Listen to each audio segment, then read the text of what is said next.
untuk mensiarkan agama Islam, agama yang diterima oleh Allah Ta'ala. Rabbi shrah li sadri wa yassir li amri wahlul 'uqdatam min lisani yafqahu qawli. Rabbi shrah li sadri wa yassir li amri wahlul 'uqdatam min lisani yafqahu qawli. Mohon kepada Allah Subhanahu wa taala semoga kita semua diberikan kekuatan iman dan Islam. Allah hidupkan kita dan menjadikan kita orang yang husnul khatimah. Bi barakati wa bi karamati wa bi mu'jizati suratil Fatihah. A'udzu billahi minasyaitonir rajim. Bismillahirrahmanirrahim. Alhamdulillahi rabbil alamin. Arrahmanirrahim. Maliki yaumiddin. Iyyaka na'budu wa iyyaka nasta'in. Ihdinas siratal mustaqim. Siratal ladzina an'amta 'alaihim ghairil maghdubi 'alaihim waladdallin. Kita doakan juga semua jamaah muslimin khusus masyarakat Pratama dan sekitarnya. Apabila ada yang sedang mengalami sakit, semoga Allah angkat penyakit, Allah berikan kesembuhan dan kesehatan.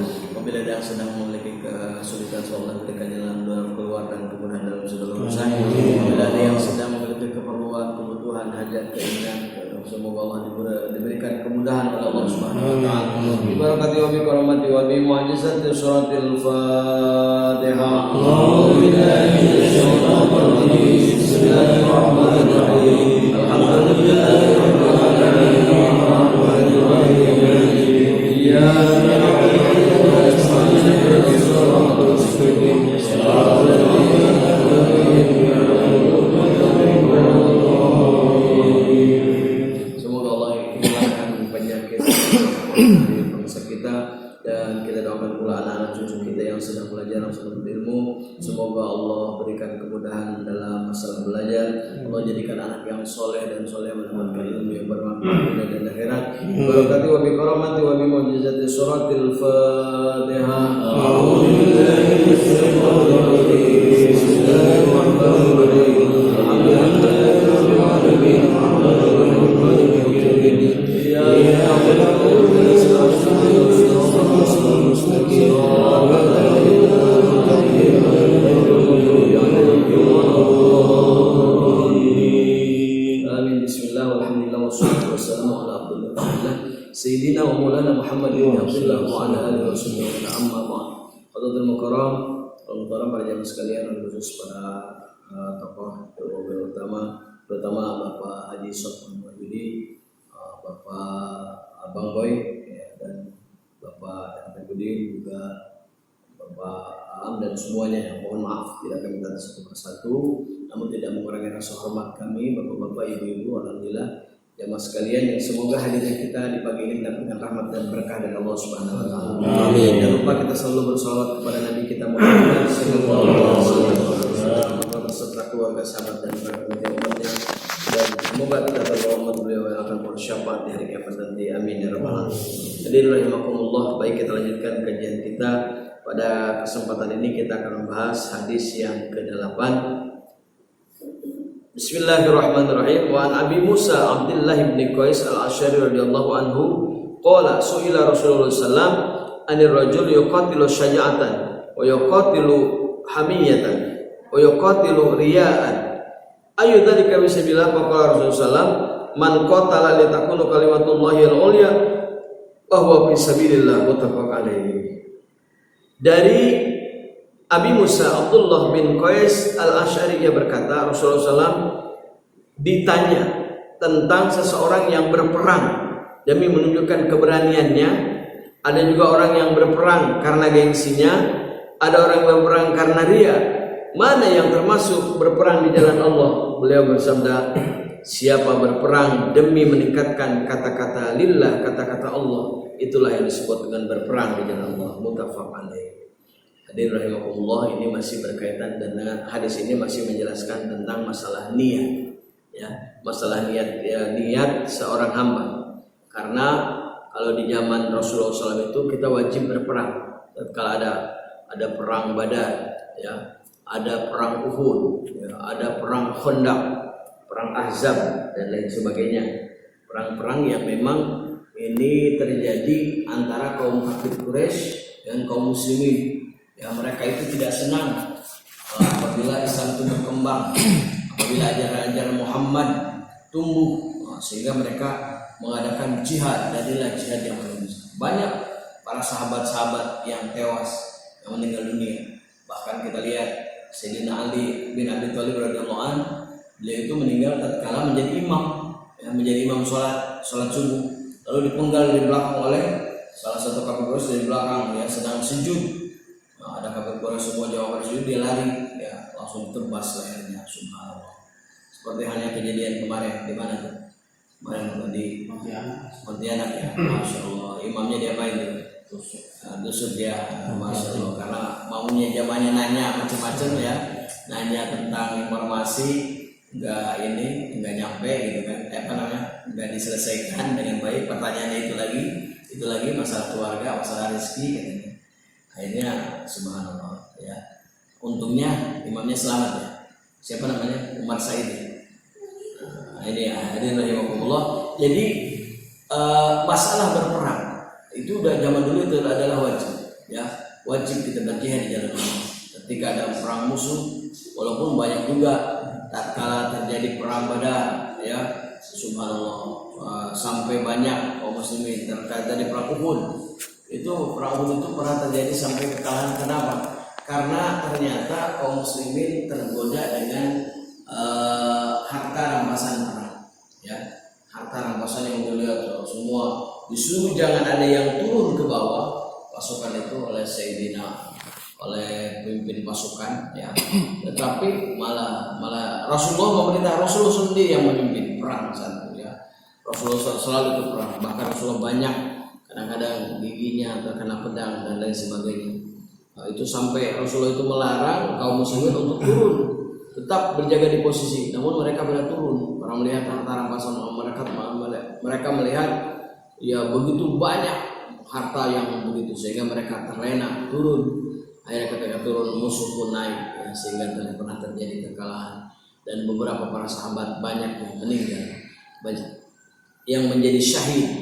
Ini terbukti, ya, bahwa di sini dalam hadis ini dijelaskan bagaimana ya Rasul tentang masalah perang ini. Ada orang yang perang karena ingin menunjukkan kegagahan. Dia orangnya paling kuat, ya, orang paling perkasa, karena dia selalu sibuk tiap harinya dengan berolahraga, ya, pagi dan sore, sehingga badannya perkasa. Lalu dia berperang itu ingin menunjukkan bahwa dirinya adalah paling gagah. Tapi ada juga orang yang berperang itu demi gengsi. Waduh, kalau nggak disebut perang malu dulu, ya, kita ikut perang. Nah, ada yang karena gengsi, ada juga yang karena kalau perang kan disebut jual, jihad. Padahal semua itu belum terkategori niat yang baik. Niat yang benar adalah berperang itu lillah, karena Allah Subhanahu wa ta'ala. Termasuk kita ngaji. Kita ngaji ini, niat ngaji karena apa? Tadi ada 3 macam. Karena saya supaya disebut paling aktif berjamaah subuh, ya. Yang kedua, saya nggak enak kalau nggak ikut kalau ini, ya. Karena apa? Ini yang isi tausiahnya dari Parung jauh-jauh kan. Masa sih saya nggak datang? Nah, atau yang ketiga, barangkali aja ntar kalau dengan ngaji itu, ya, saya disebut ini, pengen disebut. Itu pun juga termasuk di dalamnya masalah berjihad dalam ta'lim ini, begitu Bapak sekalian. Atau yang ketiga juga adalah masalah beribadah kurban, di mana kita sedikit lagi akan mendekati hari raya Idul Adha. Hari raya Idul Adha itu kita disunahkan untuk melaksanakan kurban, ya, baik di hari raya Idul Adha maupun hari tasyrik, hari yang kedua setelah Idul Adha, hari yang ketiga dan hari yang keempat, tanggal 11, 12 dan 13 Zulhijjah, kita melaksanakan, disunahkan pemotongan hewan kurban, ya. Kenapa kita harus melaksanakan hewan kurban? Ini bercermin kepada yang telah dilakukan oleh Nabi Allah Sayyidina Ibrahim alaihis salam, ya, terhadap anaknya Nabi Ismail alaihissalam. Lalu apa makna korban itu dalam kehidupan kita? Makna korban minimal ada 5, ya. Yang pertama itu adalah mengajarkan berbagi, ya, karena memang daging korban itu bukan untuk makan sendiri, ya. Bahkan orang yang berkorban tidak boleh makan lebih dari sepertiga bagian daripada hewan itu, ya. Jadi dia tidak boleh makan lebih banyak, harus diberikan kepada semua mustahik. Yang istimewa itu ketika yang korban nggak pernah pesan, ya, udah bagikan, nanti ntar semua juga kebagian. Itu tandanya dia benar-benar ikhlas karena Allah. Jadi kalau kita berkorban, jangan sekali-kali korban kita niat karena yang lain, harus niat karena Allah Subhanahu wa taala. Ini Pak, ya. Ada juga apa yang nilai kebaikan dari makna korban itu setelah tadi berbagi. Yang kedua, korban juga mengajarkan sikap empati. Ya, sikap empati itu sikap peduli, ya, kepada orang-orang. Mungkin kalau bagi mereka yang kaya, makan daging itu bisa setiap hari. Dia hobi sate kambing, ya, sop kambing, bisa setiap malam ke Haji Kamsin, ya, bisa setiap malam ke tukang sate yang ada di depan dan lain sebagainya. Tapi bagi mereka yang kesulitan, itu makan daging itu subhanallah, kadang setahun pun belum tentu kebagian, bisa setahun sekali. Itu pun hanya adalah rizki. Nah, makanya dalam masalah ibadah korban ini memberikan rasa empati kepada mereka yang memerlukan dan yang membutuhkan, begitu, ya. Kemudian yang ketiga, makna korban ini karena ini bersumber dari Nabi Ibrahim dan Nabi Ismail, akan menemukan sifat dan karakter takwa seseorang. Karena ini adalah perintah Allah, ya. Takwa yang dimaksud adalah mengerjakan segala perintah Allah serta menjauhi larangan-larangan. Dengan adanya ibadah korban akan mencerminkan seseorang itu harus semakin bertakwa kepada Allah Subhanahu wa taala. Dia punya kelebihan harta yang dia miliki, dia punya kemampuan untuk membeli sapi, membeli kambing dan lain sebagainya, tetapi dia merasa sayang.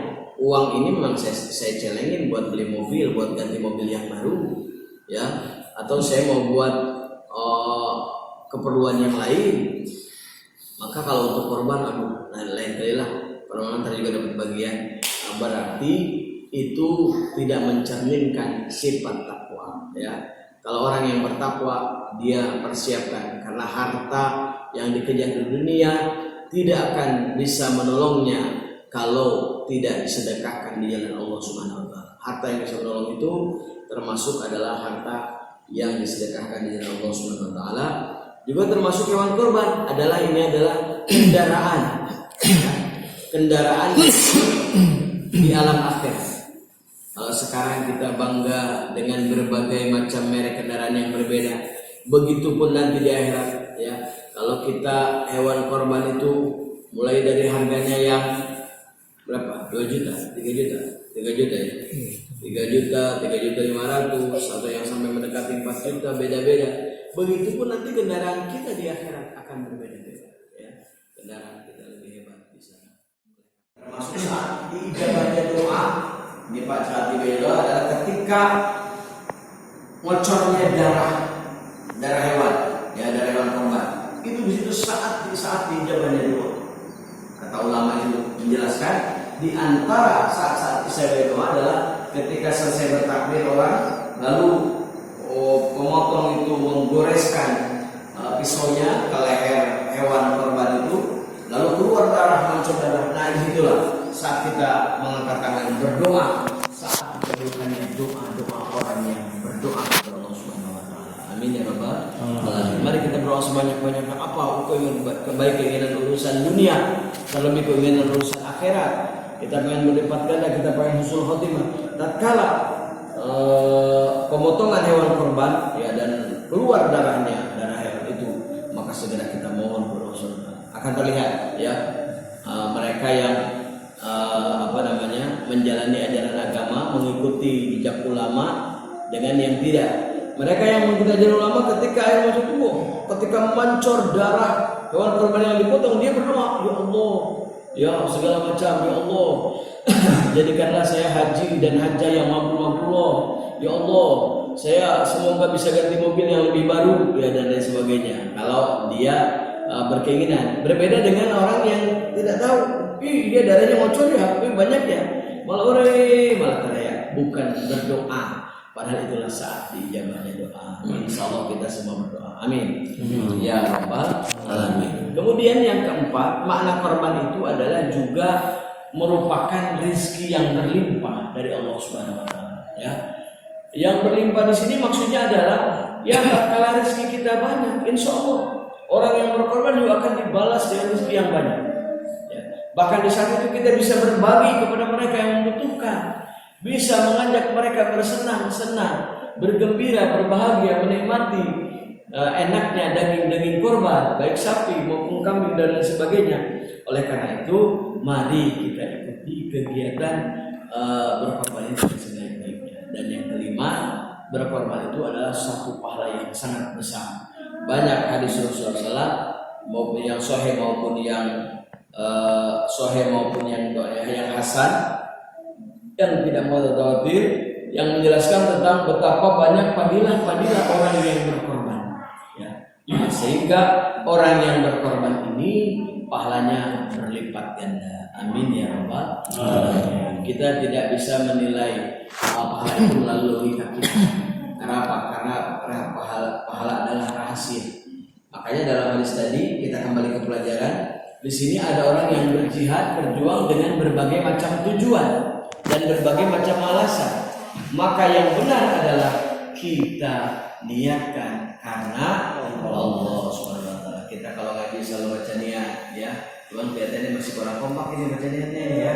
Kenapa emang? Karena teknik nggak di fotokopi, nggak di hanya di grup aja ditaruh ya. Pertama, kami semua niat belajar, niat mengaji. Untuk apa? Karena apa? Karena Allah, bukan karena malu, bukan karena manusia, bukan karena pengen disebut, bukan karena pengen dipuji, bukan karena lagi ada kesempatan dan lain sebagainya. Itu juga benar, tapi yang lebih istimewa kita niat karena Allah Subhanahu Wa Taala. Mudah-mudahan apa yang kita pelajari bermanfaat dan memberikan pahala yang istimewa kepada kita sekalian, juga mendapatkan ridho Allah Subhanahu Wa Taala. Amin. Jalan-jalan ke daerah Perigi sampai di Perigi kemalaman. Rupanya kita acara ngopi pagi ya. Setelah ngopi pagi kita habis mengadakan pendalaman. Terima kasih. Mohon maaf. Subhanakallahumma wa bihamdika asyhadu an la ilaha illa anta astaghfiruka wa atubu ilaik. Hadanallahu wa iyyakum ajma'in. Wal minkum. Wassalamualaikum warahmatullahi wabarakatuh. Waalaikumsalam warahmatullahi wabarakatuh. Sallallahu alaihi Muhammad.